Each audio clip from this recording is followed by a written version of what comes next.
Okay, so we're heading into a new school year, and I know the one thing on your mind is probably what's going to happen when you give your students their first writing assignment. So we all know what happens year after year when we get to writing time. We have some reaction of moans and groans, but we also have some students that just can't or won't write.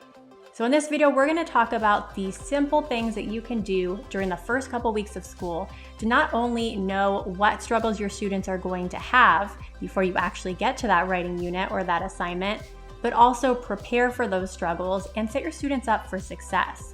So we're going to talk specifically about a very quick pre-assessment that you can do. It's not for grades or anything like that. It is a no-stress pre-assessment.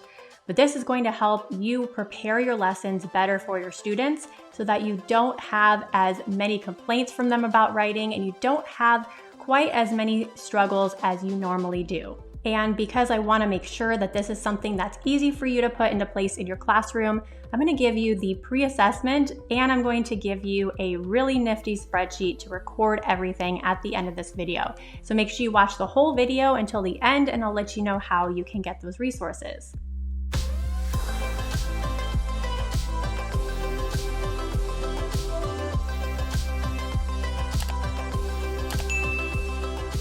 So before we start, let me know in the comments what struggles your students normally have. Now, I know every group is different, but what are some things that your students tend to really struggle with?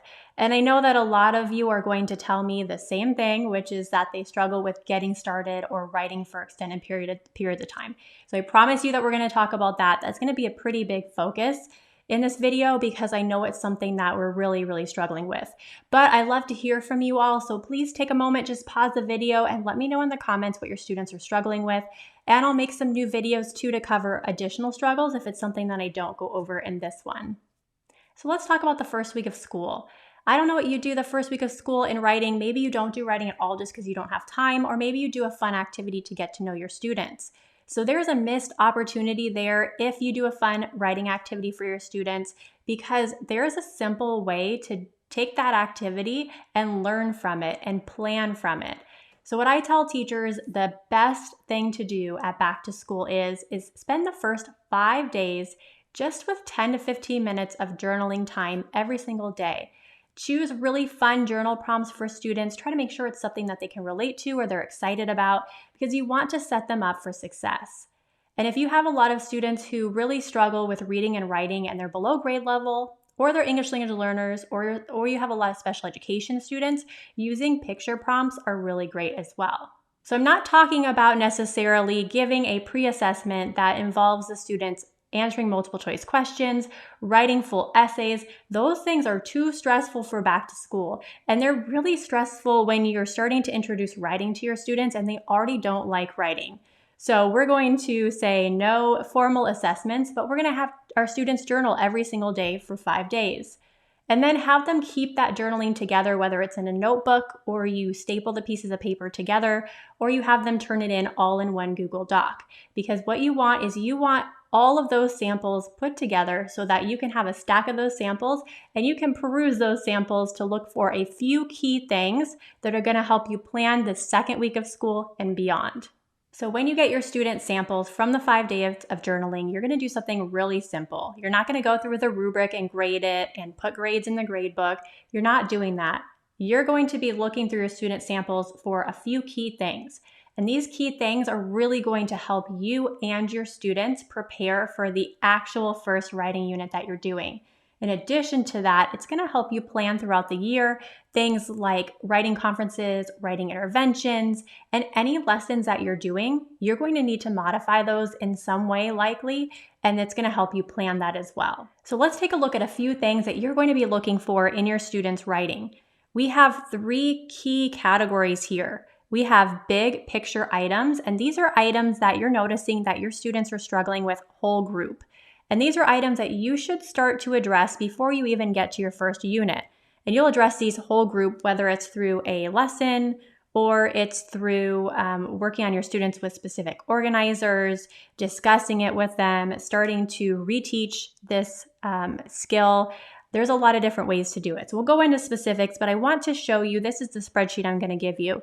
But I want to show you what some of these common big picture items are. These are things like sentence writing, paragraph writing, if they're even interested in writing. Stamina is really important too. Complexity of ideas, grammar, just in general, things that you see that are really preventing your students from getting to the writing. So in this case, sentence writing, we know if students cannot write a sentence, that is going to hinder our opportunity to teach them on grade level and have them write on grade level. We know that most of our students are not on grade level, so it's no surprise when we do have a lot of students struggle with sentence writing. The same with paragraph writing. So if you notice that your students are really struggling with sentence writing or paragraph writing, pop into this spreadsheet and just write down, students are really struggling with paragraph writing. Week 2, we're going to really focus on color coding and highlighting the pieces of a paragraph and practicing writing paragraphs. This is something that you might see that you're having to reteach even at 5th, 6th, 7th, 8th grade level, maybe even high school. And that's okay. But you don't want to actually go into this full essay where you're starting with an introduction and multiple paragraphs and a conclusion when your students don't have that basic skill of paragraph writing. Same thing goes for sentence writing at the younger grade levels or even in the older grade levels. Now, if you just see a couple of students who are struggling with this, that's okay. That's actually going to go on our next tab. But if you're seeing that most of your students are struggling with something on this list, it's something that you should start teaching them about in the beginning before you get to a full grade level unit. Interest and writing stamina are really important as well. So like we said, if your students cannot start writing or they can't write for an extended period of time, and the issue isn't sentence writing or skill-based, it's just that they don't have the confidence that they need, they're not interested in it, they just don't want to write. Those are things that we need to address. So what I do is I very commonly use a 5-day stamina unit. It's very short. It's like 10 to 15 minutes a day. And that's usually week 2 if my students need it. We do pretty quick journal prompts, just like we did the first week, except I have them graph how long they're writing for and they compete with themselves. And we also talk about what to do if they get stuck and they don't have anything else to write. I give them some ideas of questions to ask themselves and things that they can do to get themselves back to writing. So those skills, a lot of times, are all the students need to be able to have more stamina when we get to our actual unit. And then we have complexity of ideas here. Complexity of ideas is really important, but we miss it because we're looking mostly at grammar and paragraph writing and sentence writing. We miss the fact that maybe our students can't create complex ideas or write down complex ideas. And so this is where we know we're going to need to build in more opportunities for idea generation. We're going to have to teach them how to discuss and research, and that way we're getting more complex ideas. So those are some things to look for as far as the big picture items go. Now we also know that there's going to be a lot of different skills that just a few students struggle with, but whole group is okay. And so that's where we're going to go to our next tab, which is our individual struggles tab. In this tab, what we're going to do is we're going to write down every single student's name. We're going to mark off any of those big skills that we notice there's a problem with. We can also list specific grammar skills on here as well. You can edit this. Anything that you notice in the student's writing that they struggle with. And this is anything you notice that's individual. So again, if it's something you already put on your whole group list of your big picture items, you don't necessarily need to put that on their list. So these are some things that you're going to see with students and you're going to work on these skills with them specifically. So if most of your students are okay with writing stamina, but you have 3 kids who really struggle to write, mark it off on this list. And that way you know that when it's time to do the student writing, you're going to need to provide more support to them. You're going to need to teach them about stamina. You might need to pull them back into a small group. Intervention is such an important piece of writing instruction. We tend to not do it because we don't have enough time, but I always tell teachers if you don't have time and you can't do writing conferences, sub in that student writing time and work on intervention units with 3 or 4 students at a time. And that way you're still helping those students improve their skills. And this is a great way to know which kids to pull and what skills to work on. And you can actually work on these skills specifically in their writing without having to have them show you their writing because these are things that they struggled with every single day of the journaling. So the last thing that you're observing in their pre-assessment, which is I think the most important piece, is that we have so many problems with grammar, right? But we don't want to just only focus on grammar because then we're missing all of these big picture items. But we can have a list that's like a running list of things that we really want to tackle that'll make a huge difference in their writing. So what we're going to do is we're going to use what we call the grammar knockout list, which is just a tab on our spreadsheet to list the things that we notice whole group are the biggest problem in our class, down to the things that if we don't get to them, it's okay, no big deal. So these aren't necessarily things that are from the grade level standards. They might be behind grade level, and they likely will be behind grade level. But these are things that we need to fill in. So although we do need to teach on grade level standards, we are missing some opportunities here because we have a lot of students who are behind in certain grammar concepts, and it's really destroying their writing readability. So when we go to the grammar knockout list, what we're going to do here is we're going to put the grammar skill on the top that is not only having the most students in the whole class struggle with it, but is really impeding their writing. So if it's a really simple grammar skill and it's not making it really hard to read their writing, then I wouldn't put it as the top of the list.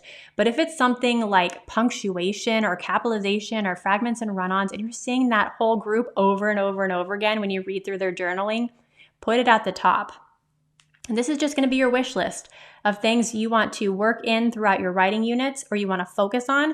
And you're going to go down the list until I'm not going to say finish the list because it's probably too long for you to address, but until you've checked off a few of these and seen improvement in your students' grammar. So from just 5 days of journaling and just skimming through student writing for a couple of hours, you have a lot of great information. You know exactly what struggles you're going to need to tackle when you get into your writing unit, because especially with stamina and confidence and interest in writing, you've already seen that during the journaling where you've seen any students complaining, struggling to write, all of those things. But you've also seen if there's an issue with paragraph writing, sentence writing, complexity of ideas. And so you're well prepared to actually address these struggles.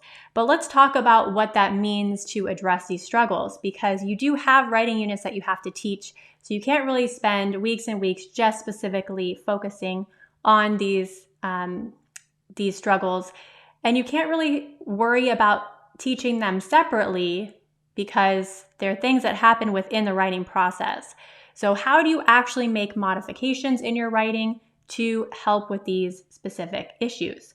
And so there are a lot of ways that you can modify your curriculum, from anywhere from modifying your expectations for students to reteaching things that students really struggle with. So instead of having it be one lesson, you're working on it as 2 or 3 lessons until they've better mastered it.